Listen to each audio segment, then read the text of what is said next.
Ang kwento po natin ngayon ay pinamagatang si Bino at ang mutya ng duwende.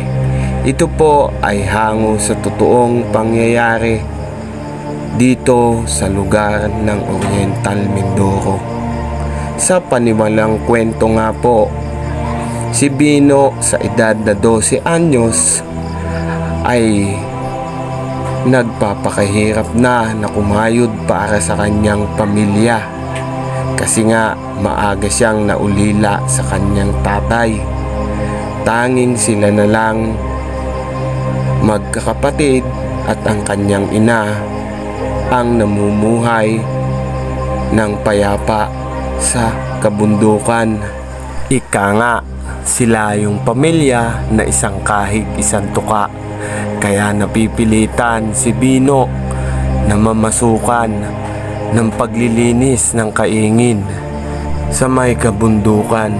At minsan nga isang araw sa kanyang pangunguha ng panggatong meron siyang isang tinig na narinig sa bandang silangan ng kanyang kinatatayuan. Ang tinig ay nagwika ng, "Kaibigan, huwag kang matakot. Isa akong kaibigan na makakatulong sa iyong kahirapan." At sa tinig ngang yon ay nagulat itong si Bino. Halos nga madapa ito sa pagtakbo. Ngunit sa kanyang pagtakbo ay napansin niya na para namang hindi siya umaalis sa kanyang kinatatayuan. Muli nga ang nagwika ang isang maliit na nilalang at sinabi nito, "Kaibigan, huwag kang matakot. Ako nga pala, si Merwin, nakatira dito sa kagubatan." At dahil nga doon sa magandang tinig na yon ay huminto na siya sa pagtakbo. Kasi nga hindi naman siya umaalis sa kanyang katayuan. Sa paglingon ni Bino sa maliit na nilalang na yun ay nagulat siya kasi gagatuhod niya ang nilalang na yon na nakasuot ng puting makikintab na kasuotan. At dun nga ay sila ay nag-usap na siya ay tutulungan upang makaahon sa buhay.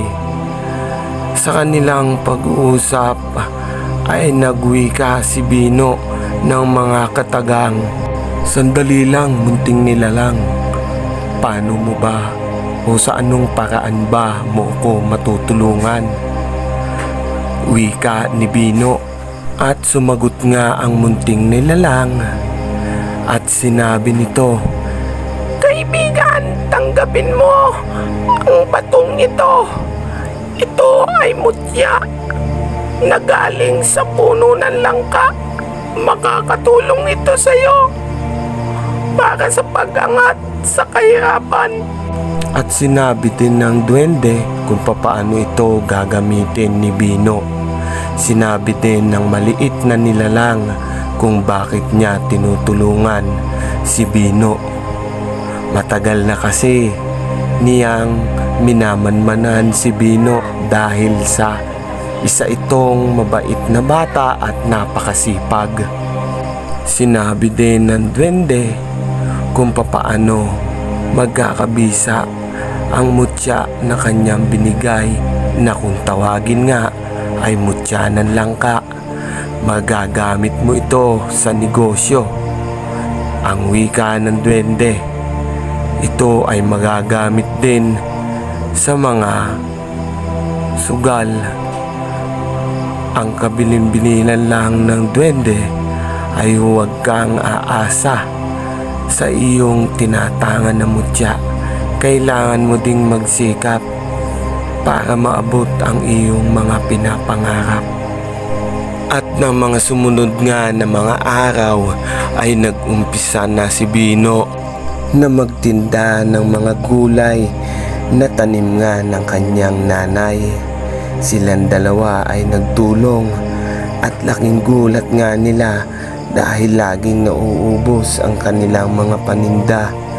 Nagtuloy-tuloy ang biyaya na tinamasa ni Bino nang iabot sa kanya o tinaglay niya ang mutya ng langka na binigay ng kanyang kaibigang duwende. At sa panahon ngang ito, sa mga taong ito, si Bino ay isa na sa may malaking panaderya dito sa Oriental Mindoro. Marami po salamat sa mga nakinig ng kwento natin kahit medyo sablay. Paki-like and share na lang po at disclaimer lang po sa hindi naniniwala. Magandang araw muli po. Agimat True Stories.